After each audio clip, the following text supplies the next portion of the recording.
welcome to today's episode of That BS podcast. I am your host, Dr. Lisa, and today's topic we are talking about is put the power of intuition to work for you. Please remember to visit my YouTube channel at the BS Boss, like, share, and most importantly, subscribe to my YouTube channel at the BS Boss and make sure you hit the bell so that way you know anytime I upload, go live, or post anything on the YouTube channel. I would so appreciate that. The Pew Research has determined that if you don't ask, people won't do it, right? So that's why I ask on every episode that you like, share, and subscribe on my YouTube channel at the BS Boss. And a colloquialism or ebonics, whatever you want to call it, closed mouth don't get fed, right? So I am putting it out there to please like, share, and subscribe to my YouTube channel at the BS Boss. And you can also catch past episodes of that BS podcast. And no, I'm not talking about bull shenanigans, but belief systems, because this is the safe space where we are re-engineering belief systems to transform life's obstacles into opportunities successfully, right? And it's not magic, it takes time, it takes effort. So let's jump into today's discussion or blog post. Put the power of intuition to work for you. And I consider intuition is that small, still voice. I call it Holy Spirit on the inside of me, but it is definitely the small, still voice. And oftentimes, in order to even hear it, you have to be in a woo-saw kind of space most of the time because it's in a whisper. That still small voice whispers. By time it's a holler, it's a yell, it's a shout, it's a scream, it is because we have ignored the whisper so long that we're in a position or posture or about to make a horrible mistake. And then we get the holler, the scream, and the holler. So, intuition, that still small voice, Holy Spirit, is the reason that you know more than you think you do. Once you recognize how much of your mental activity takes place subconsciously on a deep spiritual level, you can make better use of the knowledge and abilities you already possess. I am a firm believer that when God created us, He created us with everything that we need. Each individual needs something unique and different on the inside of us. So we lack nothing. We just have to tap into the right resources because God is the source, but the right resources in order to cultivate, awaken, aliven, shake up what's on the inside of us. And that's what the intuition, the still small voice and Holy Spirit does. The following are strategies for finding a healthy balance between critical thinking and gut feelings. Critical thinking and gut feelings. So, out of my 36-year federal career, most of that has been in leadership, has been in management, and most of that has been in the financial management field.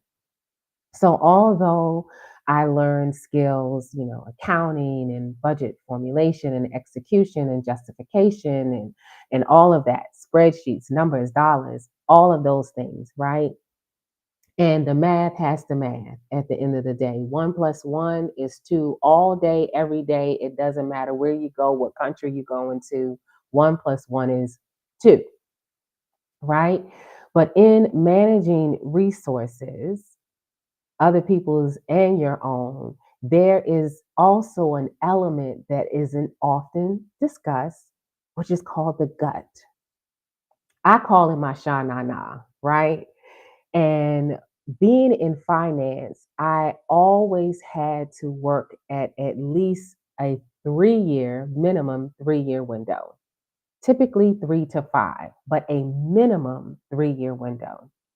So I had to work on the current year, which is the year that we're actually in and executing and spending resources. I had to work in one future year in terms of justifying and making the case for what we needed the next year. And then I had to work in one plus two. We call it the budget year plus one, budget year plus two. And that's that third year with projecting where we may be, right? What we may need based on what's happening today, based on who's going to be in the White House, based on the political agenda. All these other contributing factors had to go into these numbers. So I had to think, when I tell you it's an art and a science that I absolutely love. You see how I just lit up how that I absolutely love. And studying the tea leaves and patterns and history and and it's somewhat an occupational hazard that I've done this for so long because I recognize patterns quickly, right? Very, very quickly. So it's not just the skill set and the science, the mathematics of it all, but it's also a gut instinct. That is implementing and making the power of intuition work for you. It's the same in life. You have skill set, talents, and giftings, but you also got to sprinkle a little sha na na on there. What is your gut telling you? So I'm going to share with you 7 ways that relying on intuition in your general routine looks like. And then I'm going to share with you 5 ways of relying on your intuition in specific circumstances. So, general routine, number 1, acknowledge the role of intuition, of the still small voice. You empower yourself when you do that. Cognitive science increasingly acknowledges the influence of our hunches on our thoughts and behavior. You might think you're making rational decisions, 1 + 1 = 2, but often you're operating on autopilot. Consider the times you've driven home out of habit while lost in thought about something else. This recognition can boost your confidence in your decision making abilities. Number 2, challenge gender stereotypes. Even experts are divided about whether women have a stronger intuition versus men. Many studies suggest that women are more sensitive to emotional cues in general, but individuals vary widely in their abilities. I know as a mother, it's like mama bear instincts kick in often. And that's how I live and probably why I take care of a lot of folks, right? Number 3, look for connections. Look for connections. I call them patterns. Your intuitions or the small voices are most reliable in the areas where you have the most experience and expertise. Study a situation in terms of its similarities to something you've handled before and look for ways to categorize it. Patterns, history. I think about that where God is concerned, right? I've got history with God. God's got a good track record with me. Does everything work out the way that I think it should? Absolutely not. But ultimately, does it work out to my benefit? Absolutely, it does. So look for the patterns. Number 4, train at making snap decisions. I call them fully informed, educated decisions and judgments. Gut feelings enable you to respond quickly when necessary. When the stakes are low, practice building up your confidence by deciding things quickly, like what to eat for dinner or which movie to see. That'll build up that muscle, that gut instinct muscle. Number 5, nurture your sense of curiosity. Ooh, always be curious. Those curious about others are often the best judges of character. Try putting yourself in someone else's shoes to understand the reasoning behind their conduct. And that goes back to what I was saying in terms of the finance community and the budget and finance community is that oftentimes we have to put ourselves in someone else's shoes, look at their history, look at their patterns, look at what they're discussing in order to determine what's important to them and what's likely to pass or be approved based on those parameters. Number 6, put your emotions in perspective. Honey, reel it in. Reel it in. We often exaggerate how much external events will affect us. Whether you win the lottery or lose a bet, you'll soon return to being as happy as you ever were. So listen to your feelings without getting carried away. It's nothing wrong with emotions. Let me repeat. Absolutely, positively, nothing wrong with emotions. But there is something wrong with being so led by our emotions that we can't make sound decisions. We can't make fully informed and educated decisions. We can't hear the still small voice. And number 7, being realistic about your limitations is crucial. It's easy to see what you want to see and overlook areas. Rewind, say that again. It's easy to see what you want to see and overlook areas. But by being disciplined about scrutinizing your actions and learning from mistakes, learning from failure, I look at failures are just footsteps in the right direction, right? To get to where what success looks like. You can become more self aware and improve your decision making skills. That's why it's important. Oftentimes, when I've looked at spreadsheets for hours and hours and hours, I would share them with folks on my team with a simple sentence that says, I've looked at this for hours, take another look at it for me and make sure I haven't missed anything because I've been so entrenched, right? But being real, and that's being realistic about your limitations. We all have limitations. We all need help, and we are not doing life alone. And that's a good way to become self aware, knowing your shortcomings and knowing when you need help, asking for help, and relying on that help, right? So, getting into the 5 ways for intuition in specific circumstances. Number 1, ooh, okay, here it comes. When it comes to making friends and falling in love, trust your first judgment. When it comes to making friends and falling in love, trust your first judgment.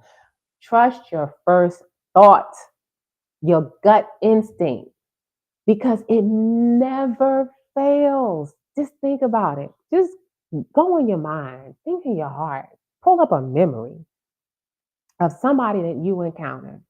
And that still small voice said, heck to the no, no, no. They're not for you. They're not in your corner. They're not on your team. They don't want more for you than you want for yourself. They're not encouraging you. They're just trying to tear you down. They're in the comparison. They're jealous of you and don't want to admit that they're jealous, and they want to be a stumbling block for you. Your first mind said that, but you went down that road anyway. And then later on, only to find out to be heartbroken and disappointed that they weren't for you. They weren't really encouraging you, and they were looking for ways to tear you down. These initial impressions are often reliable. If you keep an open mind and look for the good in everyone, you will likely recognize the people who will enrich your life. Because those people often, they're mutually beneficial relationships. Now, I'm not talking transactional. Mutually beneficial means you add something to their life, they add something to your life, right? You are both walking away winners every time you all encounter one another.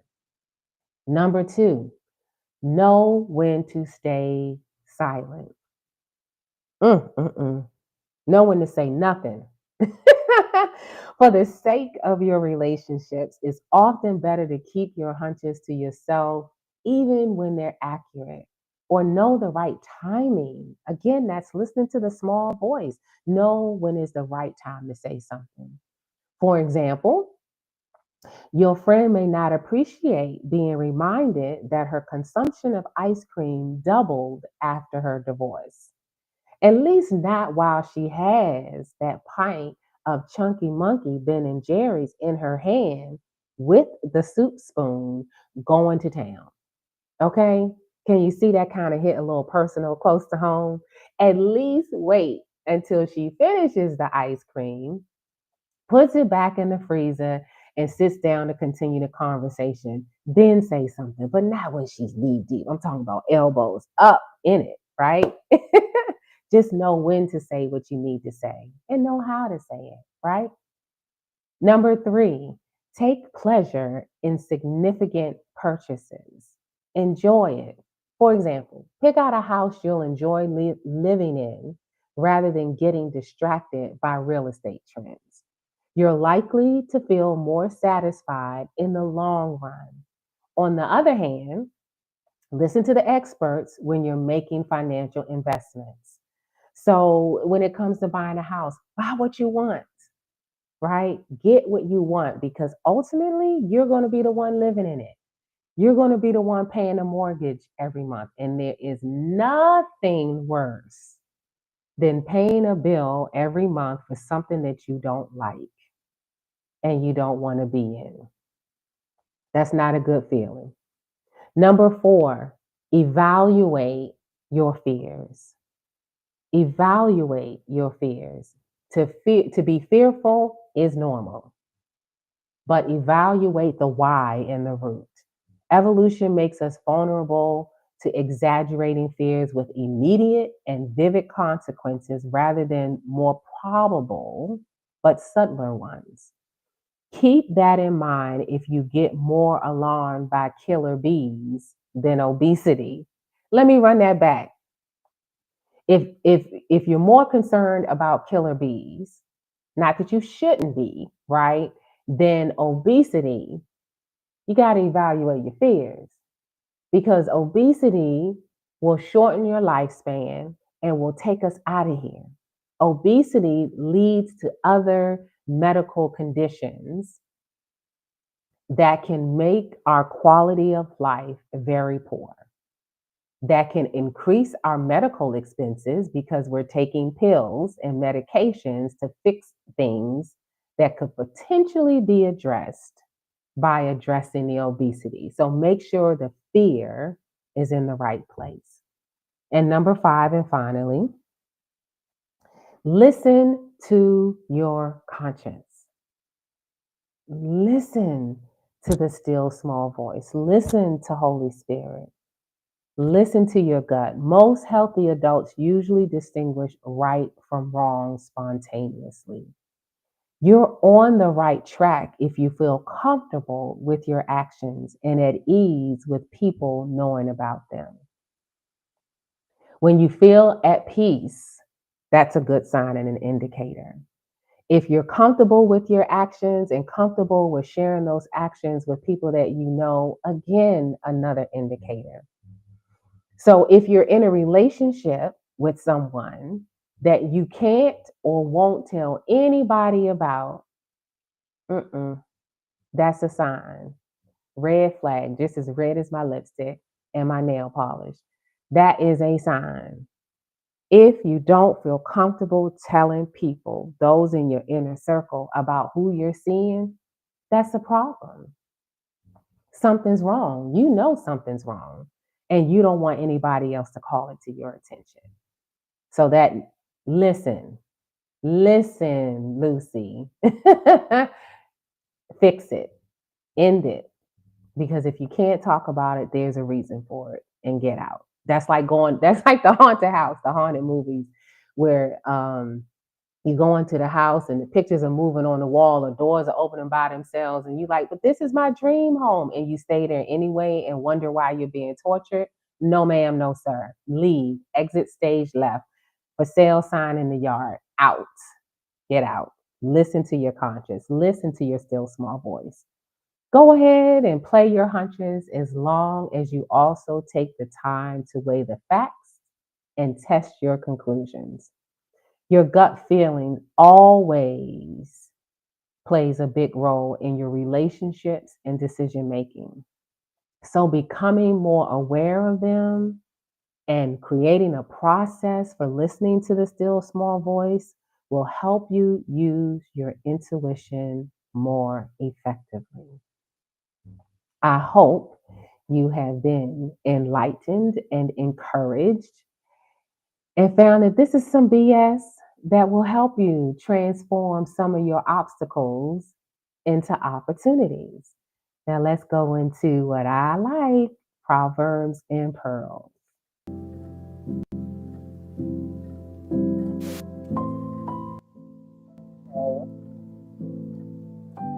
1 and 18. She works late into the night to make sure her business earns a profit because she gets an idea in dreams and she wakes up and immediately begins to work on them and sees what has to happen and what she needs to put in place to make it happen. She's listening to that still small voice, to Holy Spirit speak to her, to let her know what her next step is.